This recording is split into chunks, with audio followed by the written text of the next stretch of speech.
FM Sanso ena Promise TV na yɛtɛsɛ ho woba social media no so a nkania inso ne yɛka esi kebus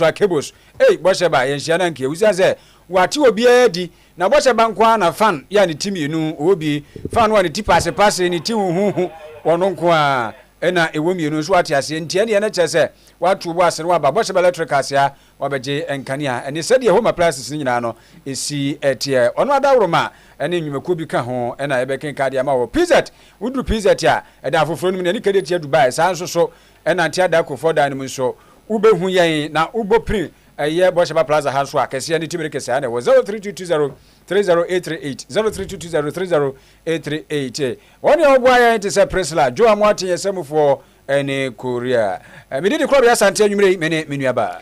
Piesie Lardi ensam no enkyeremu enie sɛ wo kra fie na wokoyɛ adwuma akɔpɛ kakra bedie wokɔ wo so don ɛno ne yɛfrɛ ne cranking for Adidas wo kɔsoma pɛ kakra obedie na obi ani adwuma osɔde a wo so don kɔpɛ obi aya pampamu store wo pa no ma yɛ science water wo bi so na mfikyire kwandam ne wo twika ne ɛka ho na bɛma bi a wo twi fragea wo kwabo wo kɔpɛ de obedie wo kɔya wa ma ne din ne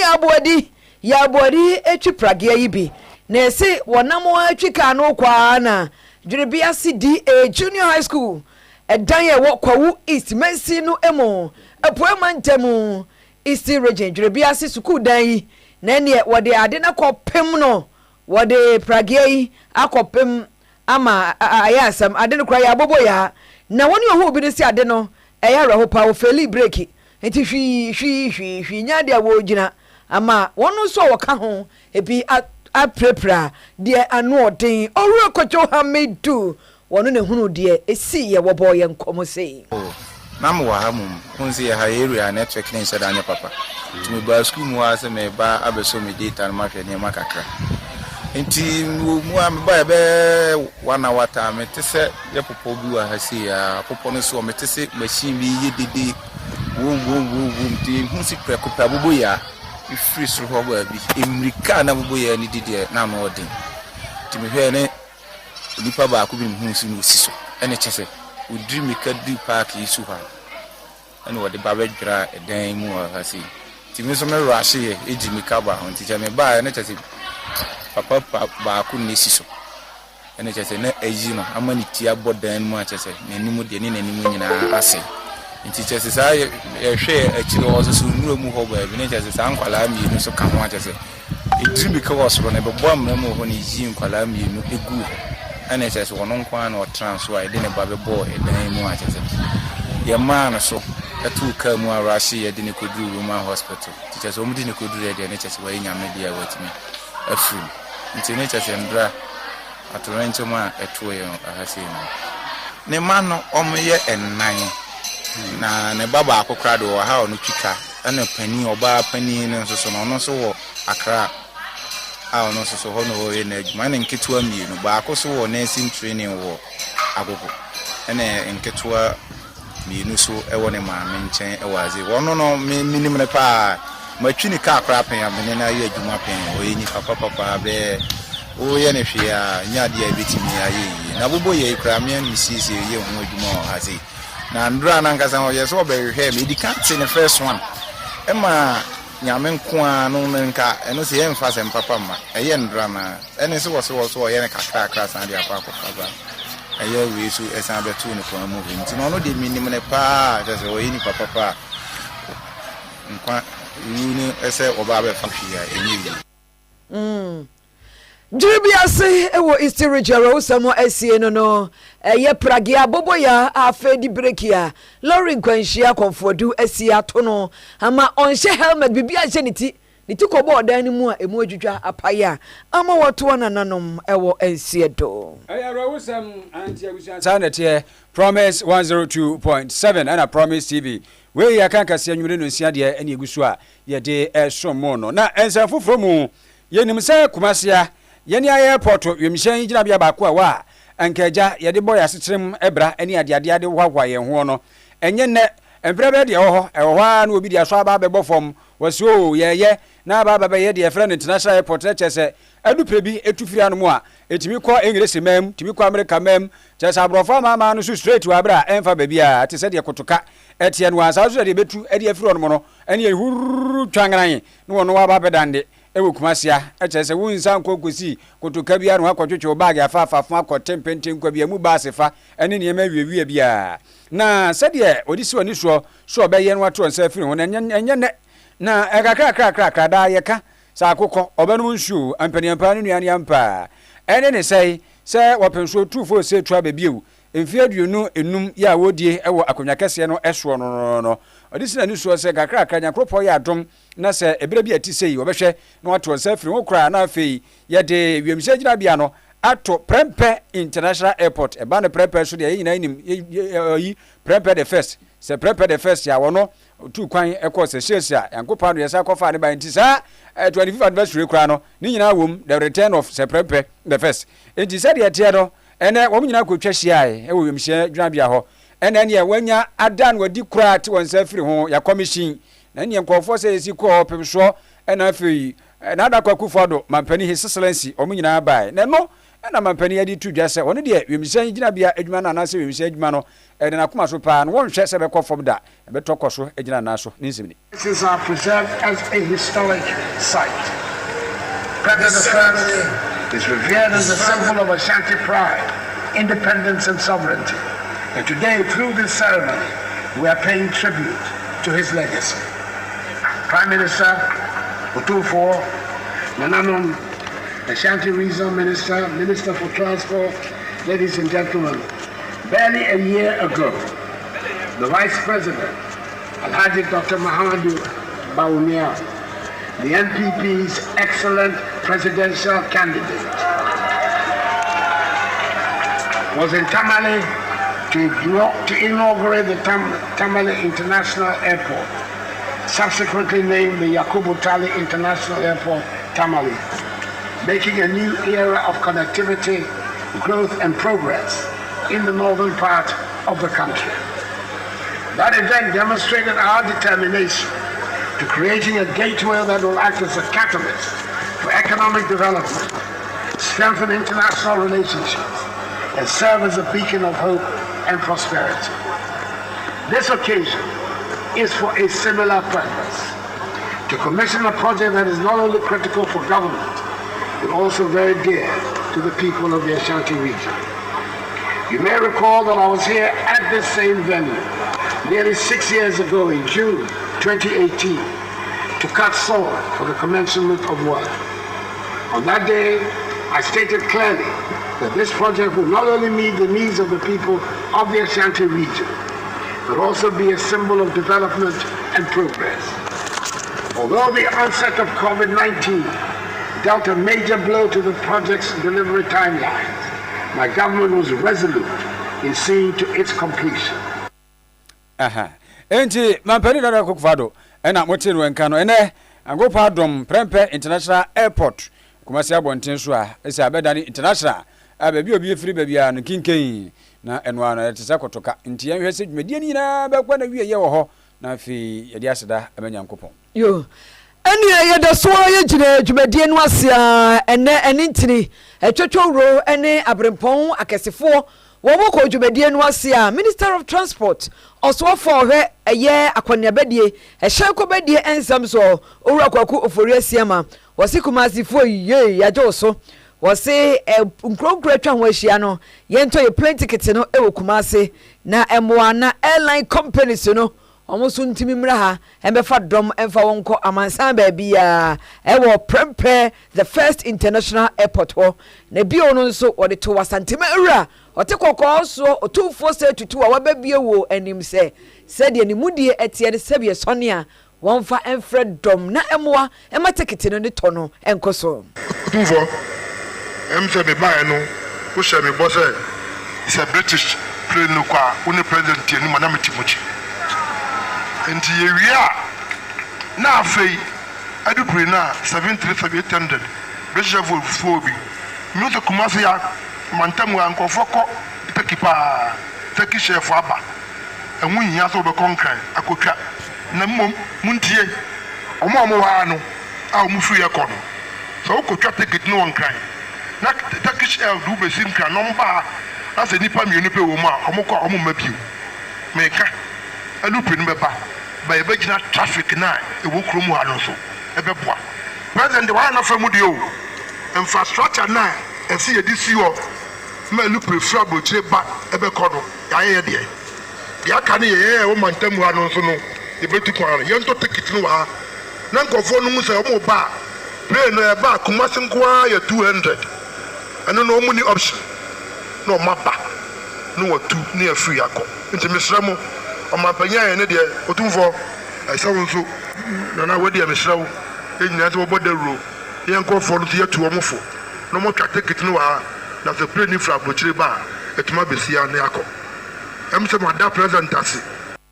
yo na no manyamfo kokko for asia ma edit to so say prempre the first international airport no on be sha adwuma ase full operation bosumi nsia no June mu wa afiwe ye mu enti wo so ma commission o ma bia no adwumadi kakrakra wo ho no ma wo mbegu so aye the manager I can bibi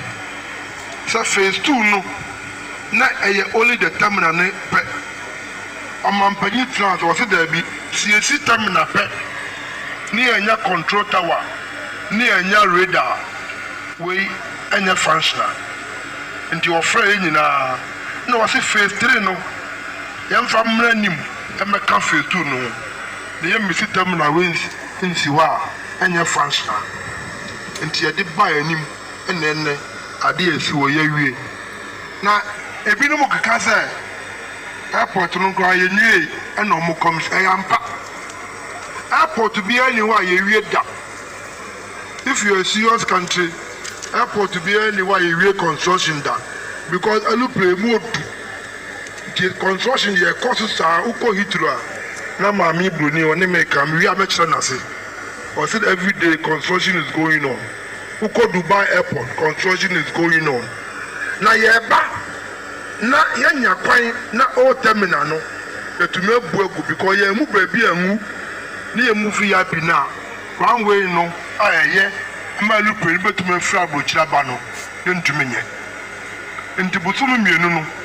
ni aye taxi way na wie ni aye trans ni nyina obede no ni awie tamale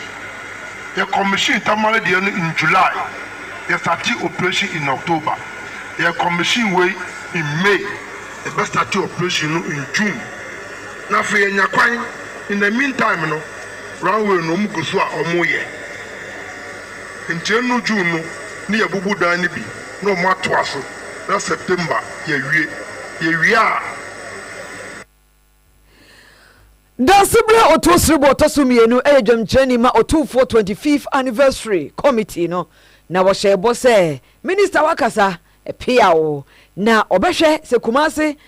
omamufo ebeto ticket no na aboa ama airlines no eye nyumaku akase omo adupre omutwe adupre ba ho no matimi atwa wono adwuma so ama adwuma no aye wonom de ewo na wo kan yense honum na ye bia de for culture of maintenance he was here no man so ye na timi ache amayen and the person who doing the donor is the president of the republic who has had sleepless nights over this. Anytime that I met with him he will say okay cuz here why for to know because he will know that it will be the first question. If that was coming from me he was getting more blows from my boss,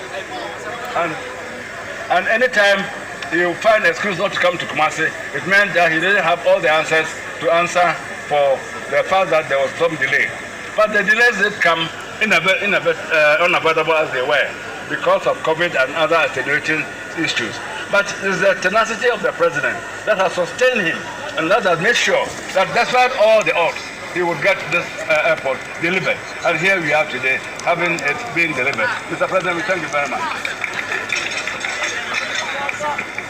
We hope that the other appendages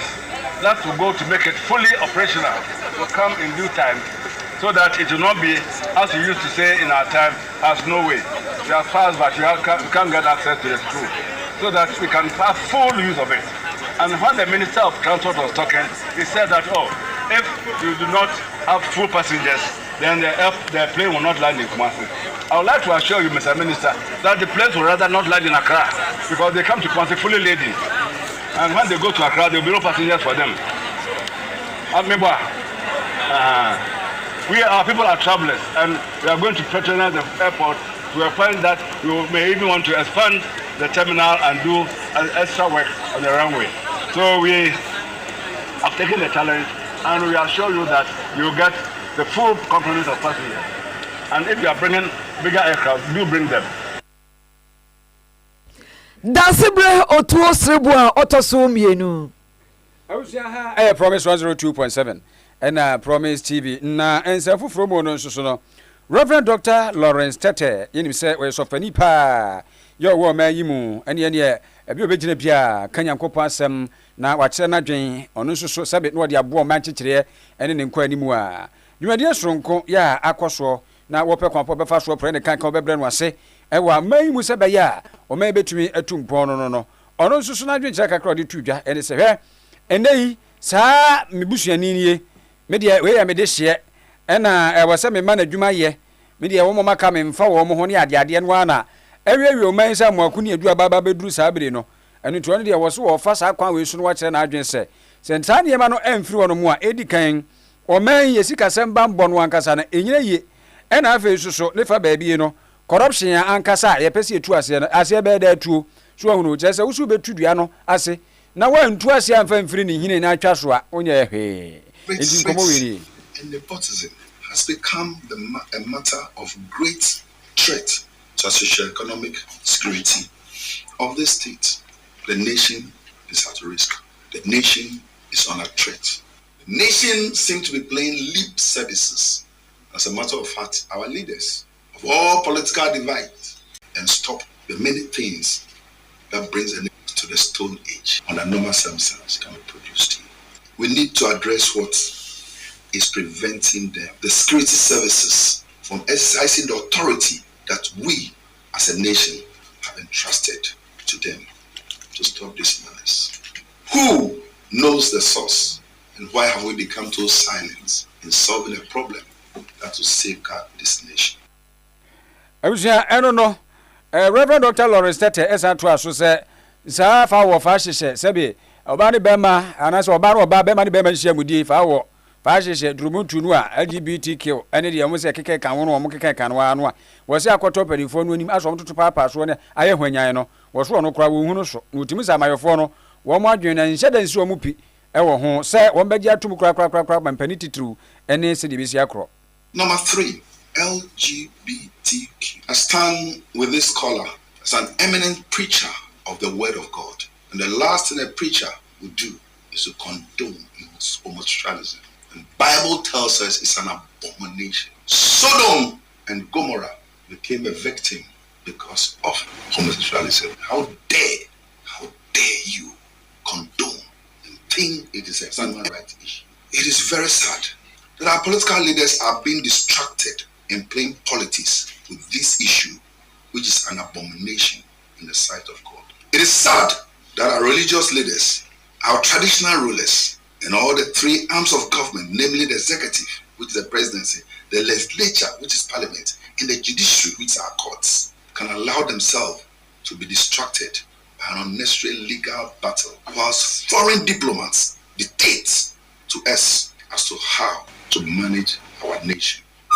in norms and how to manage our cherished values. This must be a great concern to all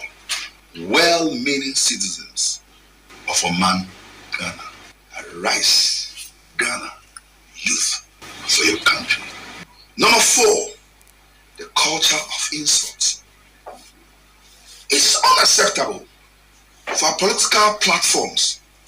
to be turned into platform of insult, provocation, character assassination.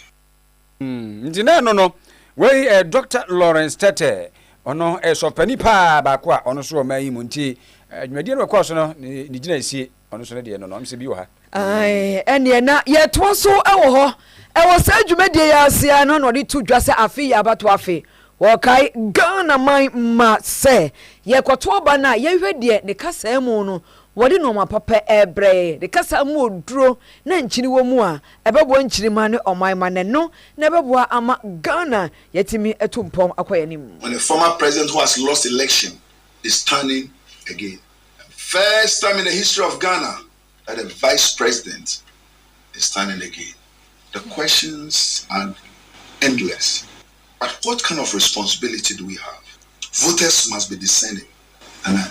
I admonish you to vote on values. Let us vote on values, not who belongs where and who belongs to. Not just on party lines, but values, principles, and values. We must learn to put Ghana first and not a political party. Because before CPP came, there was a Ghana. Before NDC came, there was a Ghana. Before NPP came, there was a Ghana. And of course, I should be preaching to the preacher here today that NDC has come and gone and NPP has come and gone. But Ghana is still Ghana.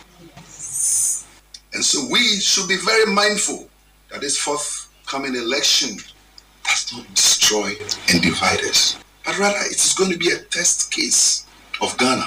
and Ghanaians as to how tolerant we are. It's not about religion. We are not looking for a religious leader. We are looking for a Ghanaian leader. We are not looking for somebody who wants to prove a point by their selfishness.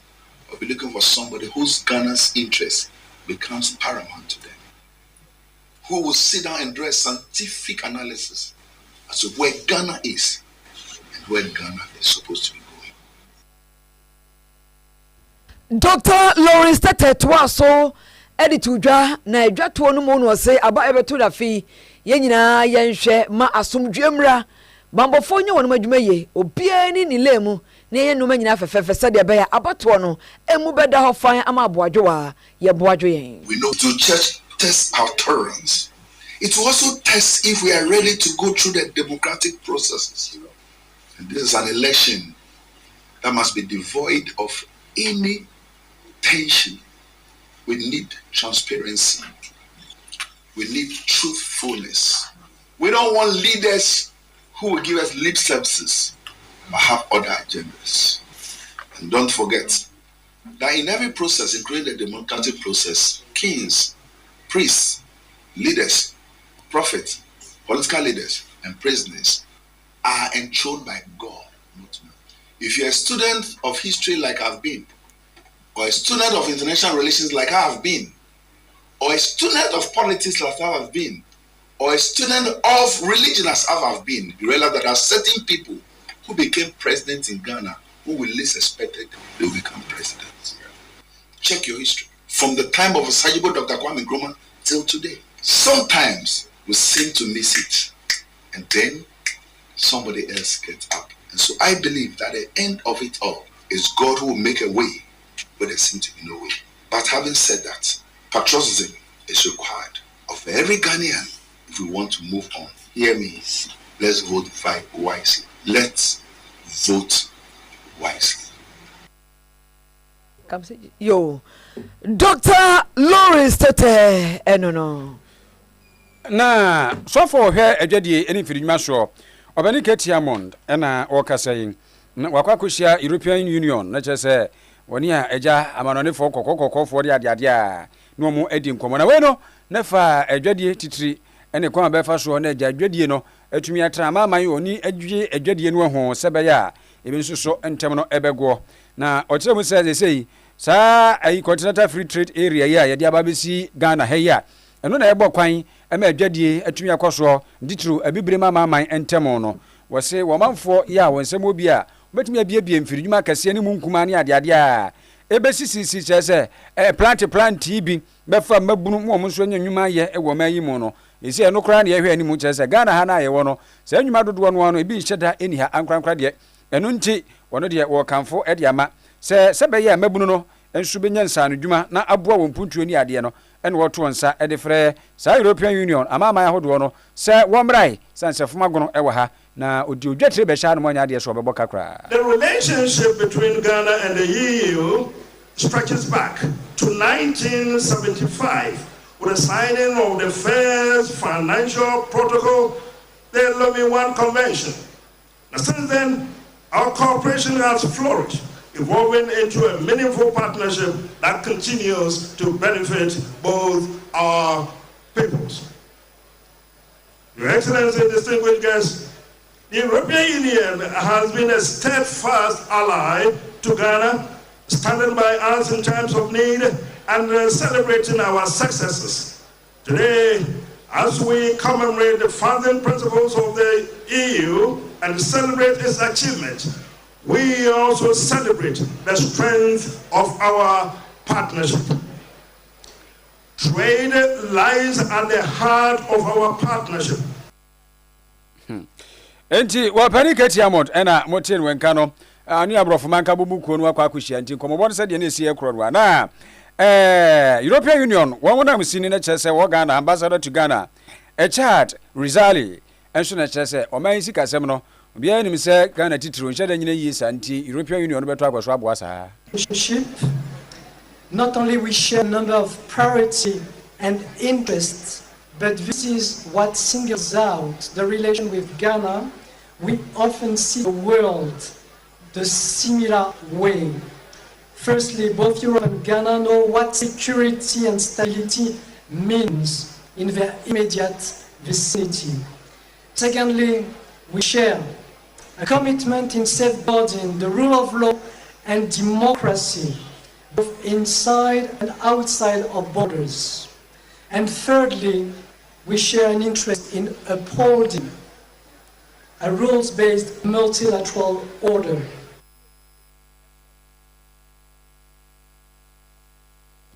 Yefrano Echad Rizali wono ene ye abrofmaka bumuku na musini ye wo Ghana ha ono so ne de eno no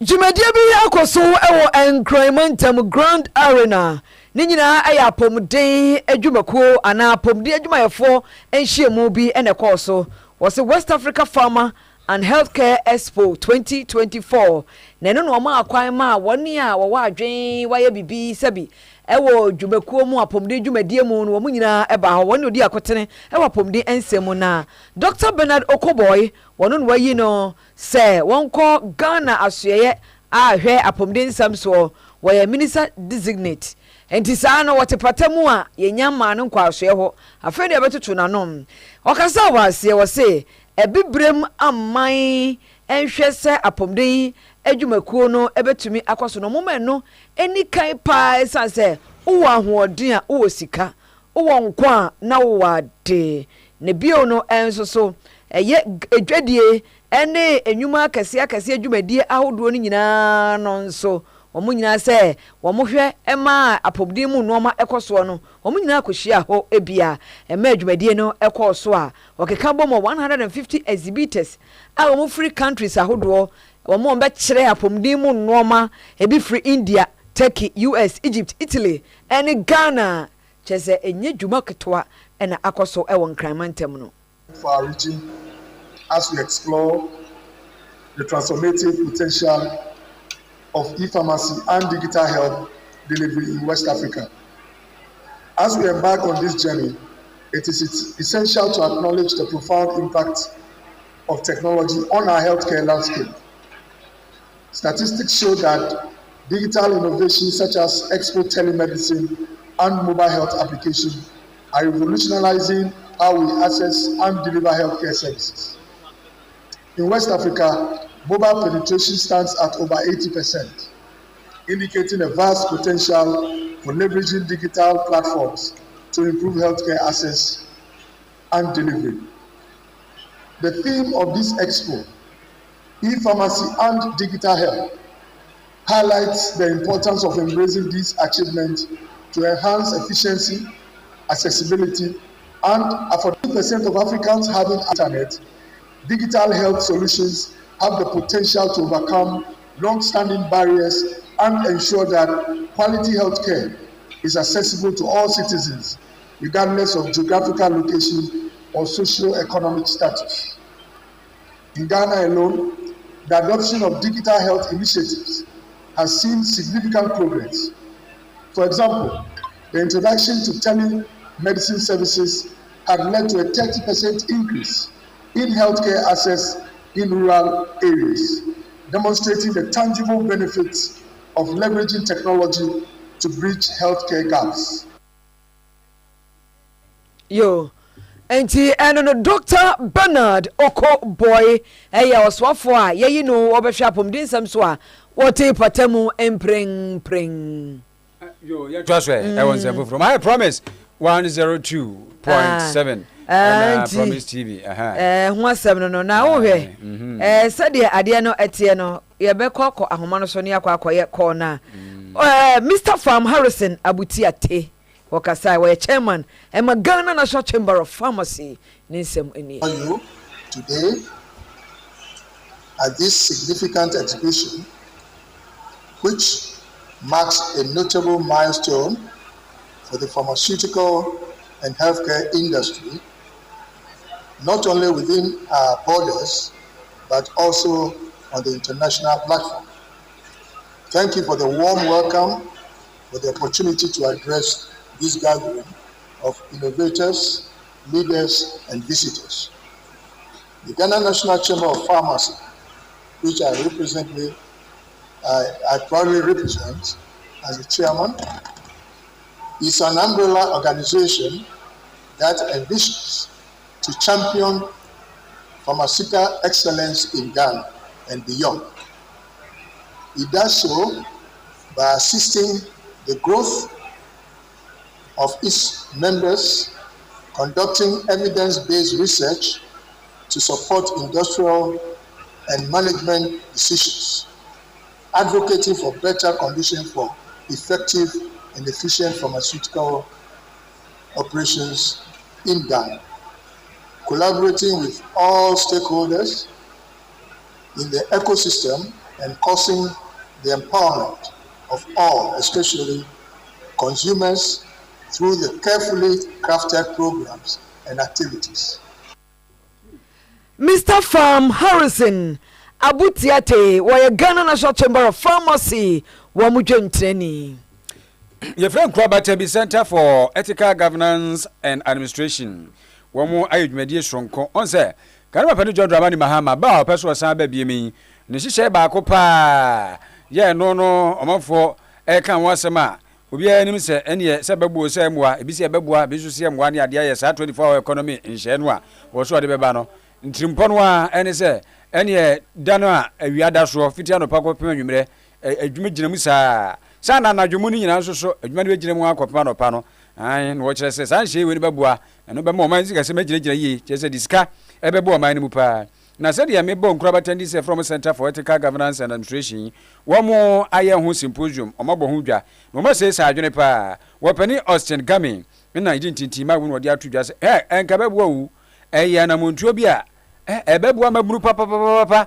na sikasem so be be treated increase jobs. Why are we training the people at Legon? I teach those doing masters at Legon on conflict resolution and labor relations right behind us here, campus here. So please, let's not do that to ourselves. We have avenue of creating jobs. And I will draw the attention to it so that they will not copy it. Yes. At least 2 months to the time of election, or 3 months when you are announcing your manifesto, it will be spelled out. Then when they copy it, everybody will say that you have just announced it and they have copied it. So please, I just want to say that I have confidence in them, because this will have to be driven by also need high procure leadership. and use Economy is not managed by this percentage. They are managed by leadership. of the environment And all of us are part owners of the constitution. More decisions that we must get people to participate in decision making. How do people participate in decision making? Inclusion. It must be inclusivity and nothing more, nothing less. 2, we must also ensure that we lead by availing light. I don't mean the energy. The two of them themselves must be light that people can see so that they can follow them. We don't need instructions.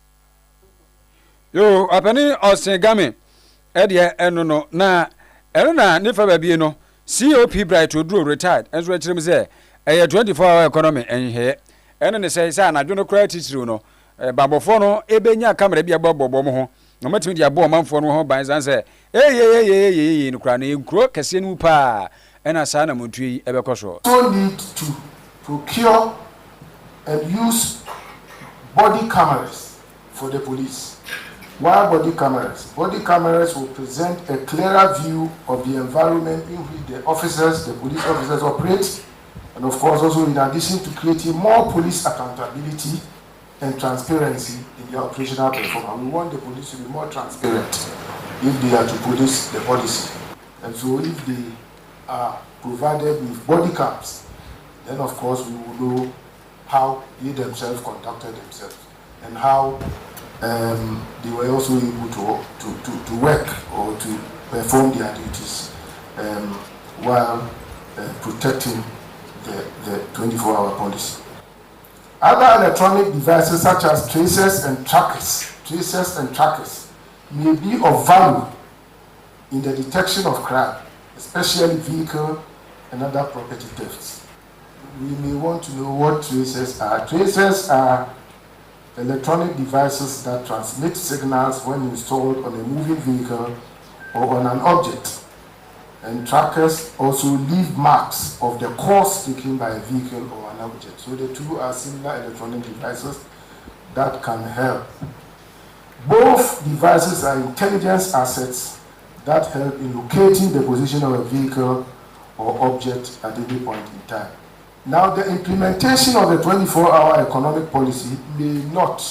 and that is what I believe, may not necessarily wait for the police to beef up its numbers. And therefore, any shortfalls in the numbers for police operations, for police patrols, and visibility at vital and critical locations may be complementing by engaging either the military or the relevant security agency in a special partnership agreement until the police beefs up its strength. Enti abushafo eno no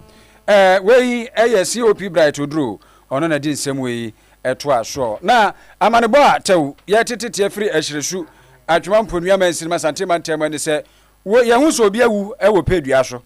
pedua bi esuo no obi awu eda so na ekwa amano so Dawood na obi amane Dawood akwa ba na ba ne say abantie no efra na Abdul Malik onye mfe be say aduane nhu no pedua so na wanya ba bia enwu ho no okwowu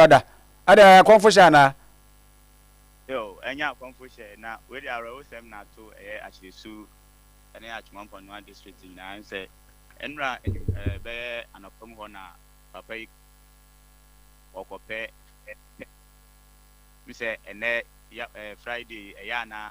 yedidwa ewo bibie ni nti okopepe kakra na ja akwakoton na nka wape nchine bi ene ne makobi di abre na busua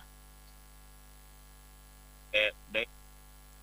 na de wo mu ni se woye abobo ya rider enti okoye no na akopa se anwumrem ho na yehu nti abusua no ye o madwin se bia woya wotan kɔ wo ade achi ye the same thing yehu no na ye ti ye hungu enwura no mu de ye kokɔ afun ma abi di right kokodu ye no na che se papa yi awu eda pay duane so a akoya arewo sempa wa wus ehye peduane nkomu wa bra won hye ne ho akomfo na mu no waka na no aduro dia na mu hu woro ho nyame se nka no kre wo hwe senia na wasi aye na obeyi obi a ada se wo enkwe ana se wo pai na hwe no ebe pem bia ma ne ye mre ewo ho no ma owu ka ho no asempeni enti mususu sa nkwe no na bia koka na ho pedua no so a wabra no wafro pe ne kwati bia na asesei dana nsusu ye no na sa area ho no oba che se enipa bia ni ho a bia chatiatia mu bi kro ntimi antiatia ma mo bia ante baby a wokɔhye ye no ɛhɔ emotwe ene kuro no mu yie pa kakra wɔde abobo ya no kra na de kɔe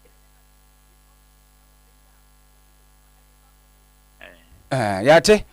ɛne ɛsɛ saa bere de aposifoɔ na so mu ntie nyama aposifoɔ why no mo nyɛ mo adwuma okay yate Dawood me na wase ya frɛ no Dawood ɔna abo amaneɛ Abdul Malik ɛnyɛ mfie aduanan mu hɔ ɛne sɛ hwɛ wɔkɔte pɛ ɔde abobo ya akora ne kɔɛ wakɔka pɛ aduane nkum timi sɛ yadeɛ no kɔka ne ho ɛwɔ pɛ aduane nkum wɔ no mu a ɔanya defoɔ ɔto ana no wɔnsie do enkwe die hania on so obitimi wɔ nkwe bɛ 1 month ebro hania no a wɔka ne nkwe no ɛyɛ sɛ ofurum onsono no onsono no bia pie baabi ɛni kwa sɛ pie na de ma ne yehu ne sɛ bia agyanan bia kɔlɔko baabi na ntimi mflo ana bia kɔlɔko baabi ɛno kra no ɛbɛ rapture na ɛbɛyɛ ɛbɛ de ɔha bɛ dangerous a ɛyɛ edi some hours bi some days bi nti prekopesa no uti so wakadua no wantimi kura ntofo ma amafo mu a ebia na wo ne car no ebia na wo ne car no anase ebia nakoma no onya attack bi wo ho nti na ya na we ne ya na eyi ehia pa se ye beye eyi autopsy no na ye hu da de property ya no kyerɛ biom no yenso ye de asua de yo nti ye twaso ye twaso yo ye kwa sori dan mu akodi nkomo na rawosa foforo bi so free yasuofu ahɔ no mo eba nti yenko nsa foforo mu a Right Reverend Dr. Otin Dapa ewa ahoma no so ye Fijasi Diocesan Bishop Emma Methodist asori no na ene ni bedi nkomo ene yese asofo no bi fake pa pastors iskoki na wofrosa bra na so dem a wode ukɔ na so okoye wuye wo kopirawo hyese wo befa wo kopirawo akopirawo nti hu ne sambɔd kora nkɛbɛya na wadwane ye beden ye hunu sɛ osofo wei wo ye fake eno na Right Reverend Dr. Otinda pa ebekyerɛ so for Christ inti hello Christ inti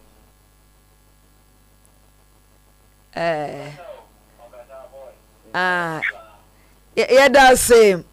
na yebusa sɛ ye bedi ye hunu pastors asofo a wo mo fake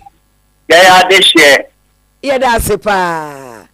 oda rumani ebusa sɛ ye bedi hunu asofo a wo no fake yo me da se me chia mo tiefo nyina ne mahwefo nyina nso asofo ana sɛ difo ye kanyankopɔn asɛm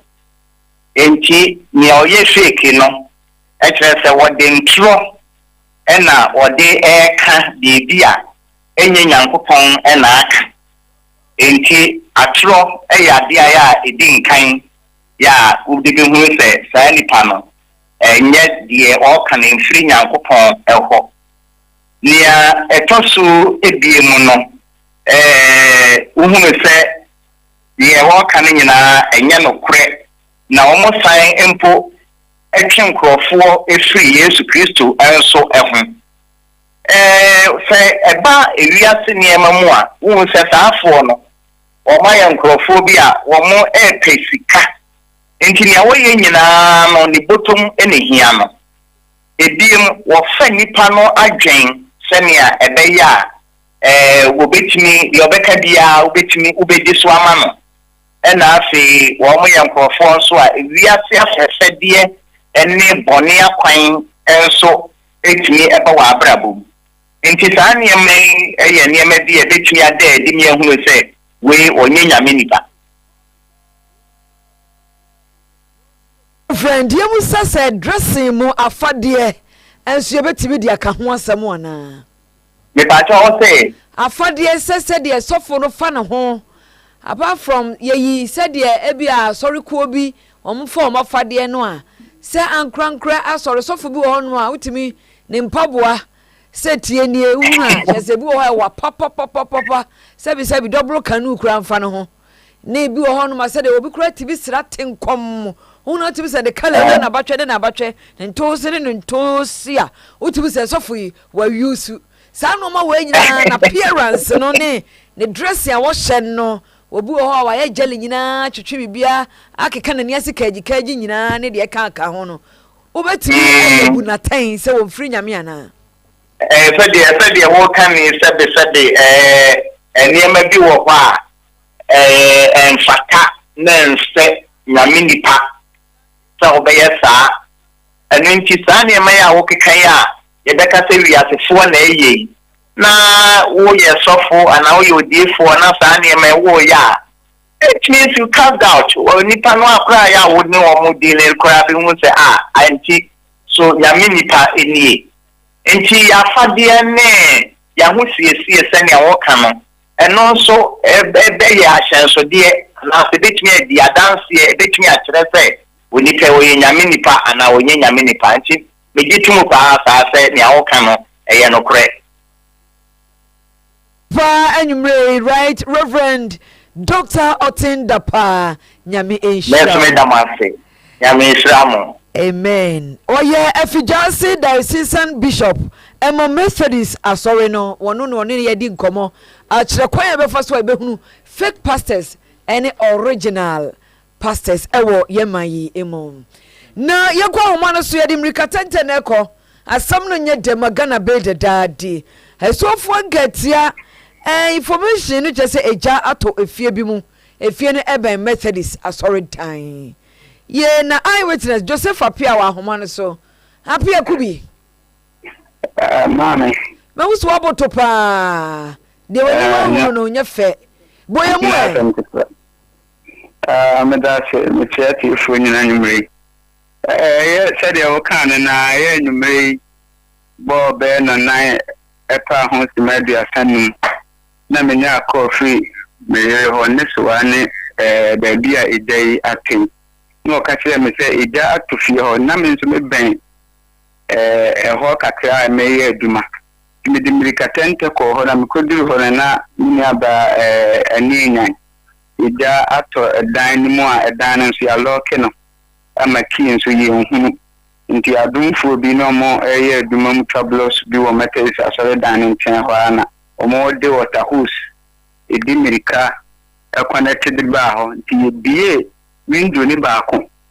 slide na ne yete net no ne de pipe no share ho ene ye tugu de mo ha nti akiri no mo se ki na yensa kan ki no ene bie dan no na se ye bo ye homodin bia se eja ne bedum na nyame so ye adom ma eja no etumi edum eja no na edem ho de enema ho nkonya ene machine se kakra mema ye mo da dem ho ne tumi ebobo ska no kakra to ye de edidi o mane de ni nyina ene o mpabo antare atinsan ho ne de wo bag mu de ni nyina ahye ti ene mre de ato ye wo siofia nketia ye de yesu de memo no mabusabusa wo aso omu jan fidie si so wobi tu no ma na ne refi ye wobi aplogo ensio die be na wo mu kan se mususu se betimi di sa eja hie abademo beni aba meda se mi aka sa mi wura dan edem ho yedum ni ye no ye teke edem ho na de me hu ye ne se na socket na mo de extension board no upload cable na plug no esisu a na ye num no na ye mpata mo hanso nyame anim no kwani ye current ni nye ye current na nye kura eba high na kulu ena pere no so pressure no so doso enti ni se eno ena ema we ni na ne ya cable na plug na se socket ni ni na ne ya eso akonya 2 in 1 ni 2 in 1 so si ne nchen pe wo akonya na chisa plug no akonya na chisa enti eso akonya 2 in 1 mu a ema sa ida no etimi efi edan mu hosa da sika yi ko mi wa ni nyina we yesua de ma yen se yenya yen socket no ni ye switch no ne extension ni no ma no man sisi so fi se enim before akire se ayi ni power ne ba etimi fluctuate etimi ba o fine bo etimi communicate obi ani ho kra no awutimu se enu ehu ti etimi ma heat ba o to electrical we so enkoto ayi obu on moduru on ma we 150 Ghana we 2 cedis ebu okra timi de switch ma enum 5 cedis engumu mi enu ka ho ka bomu a enu 10 cedis wo beto no because wo beche bia ma ne ma ho ni nyina anya bi nti anya se mmra bo she be electric wo ba ho enu ano no je papa no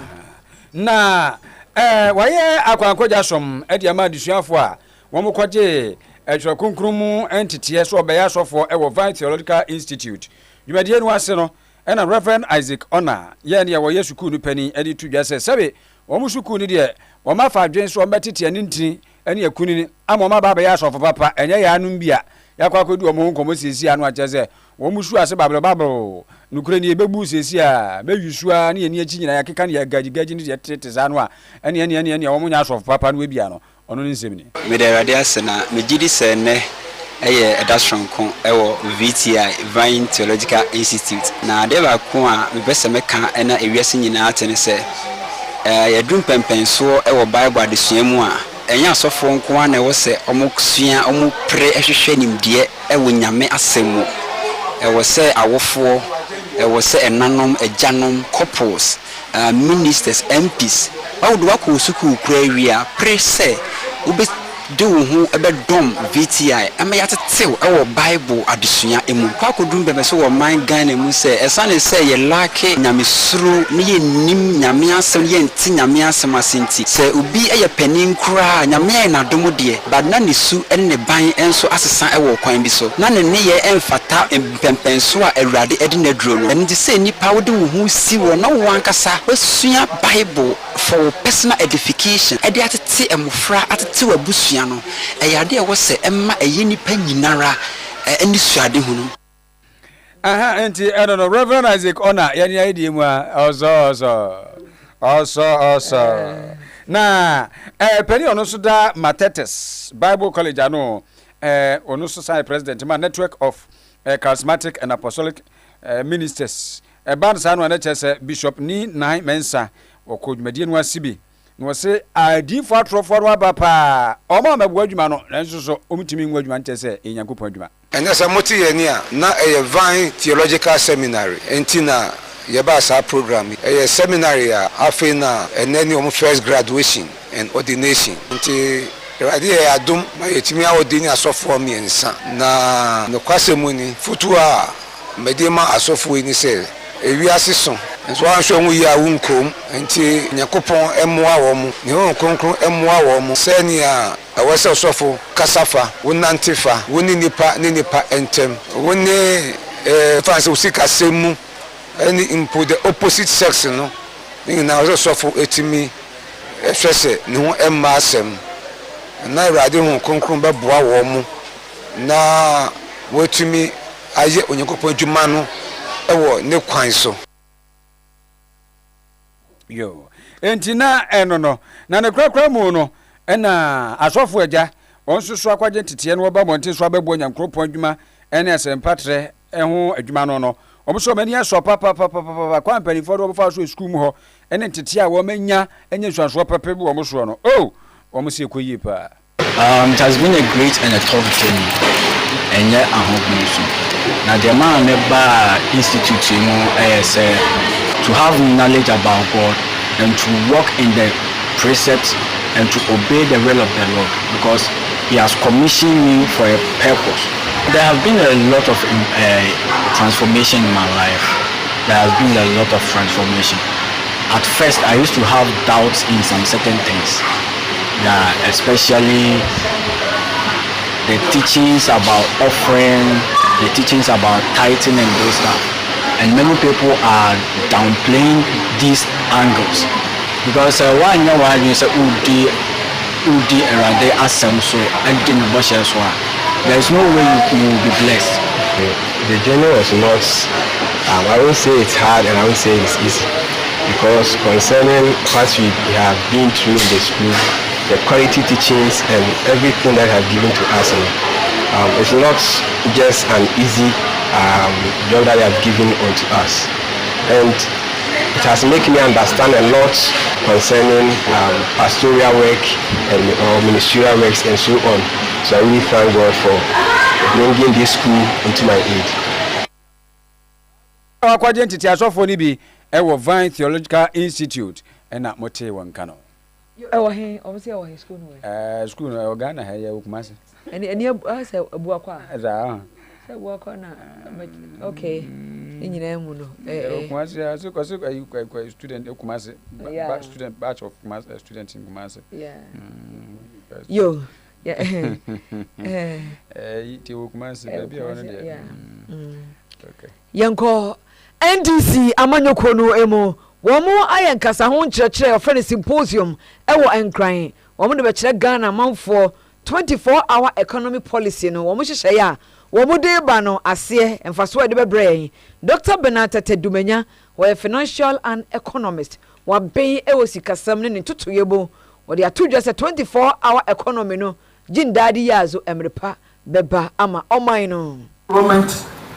landscape. And again, there is Europa.eu also did empirical research and said that EU employs over 15 million people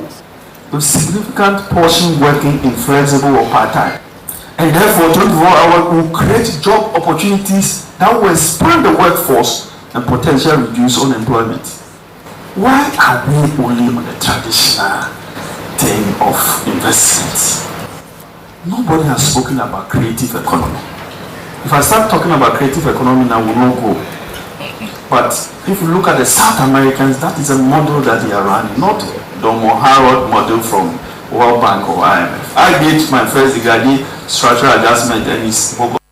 definition is improve convenience to consumers. Again, Deloitte.com survey also found out that 60% of consumers value the convenience of extended business hours, allowing them to shop, dine, or access services according to their schedule. In other words, applying or implementing 24-hour correctly will lead to higher spending in the economy. And you see, the more you spend, the better. And I'll show you a diagram. The fifth one is also enhanced economic. Dr. Tete Dumenya no na National Communications Officer Emma NDC amanyoko ne lawyer Sami Jamfi was say NDC abanya ebebe enyumo mbebie factories akese advantage of all regions and give them factories. So for example, you have said that the people of Blue East are going to get a cashew processing factory. The people of Akoma are going to get a tomato processing factory, and so on and so forth. But the key thing here is that the 24-hour economy will be the main driving force for all these initiatives. And so instead of these factories running 8 hours, they are going to run 24 hours in 3 shifts or 8 hours each. Which means that jobs, a big buso times 3. Friends,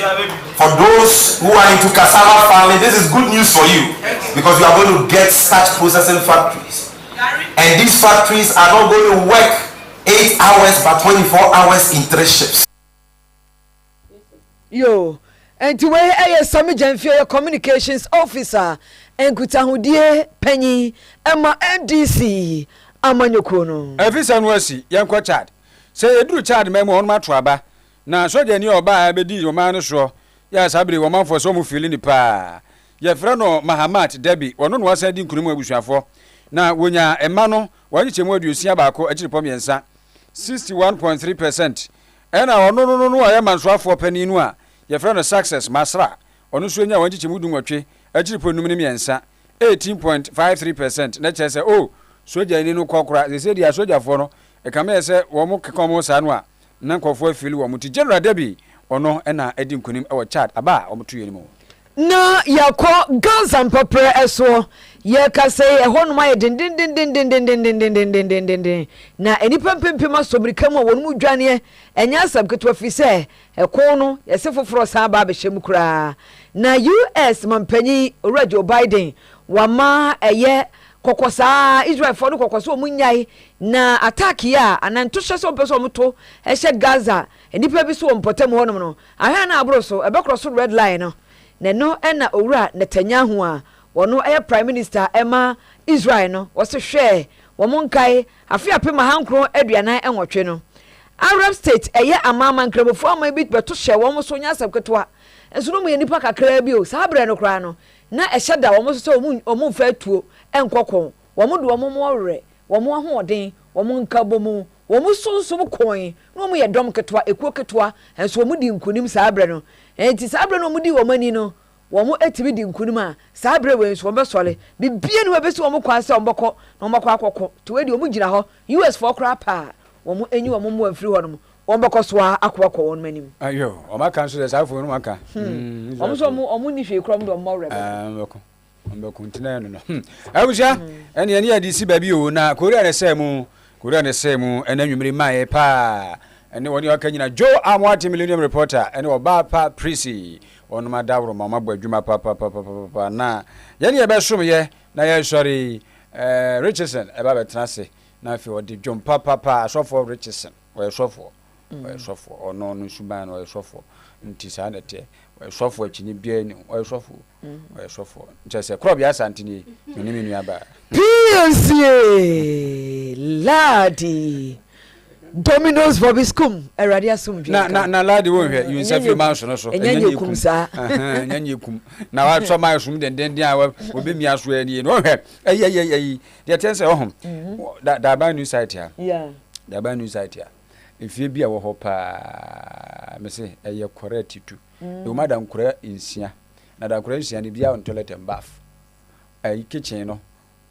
just a modern kitchen ankasa pa na fridge microwave stove bibia ho dada say ifie na ho za no o kwa de yan so be fa bia back no support o support no oyi ye fra dwa pa ene bia wompa no wafa asa bibia wo fie ho dada dan kura insia na we companies no kra na ka be bo amopa compound no 30 cars kra be ko ya e fomo nyina ye tax fie no hu nyina ye tax ye correct tu kan ya bibia nsu se ne pa problem na we no esenka ye kwaje kia ulma kwa kwaje ama nanka so ahunu ye kama pa da ba new site ya ndi wodi we companies na mo titru kra mo mfre 0543 421948 0543 421948 anasa 0209 133 819 0209 133 819 fre na kire se ini ho enkomo wate pani ne beje so we pani pa bi wakire nti no enya yikura enhadwen no sebi edi yawe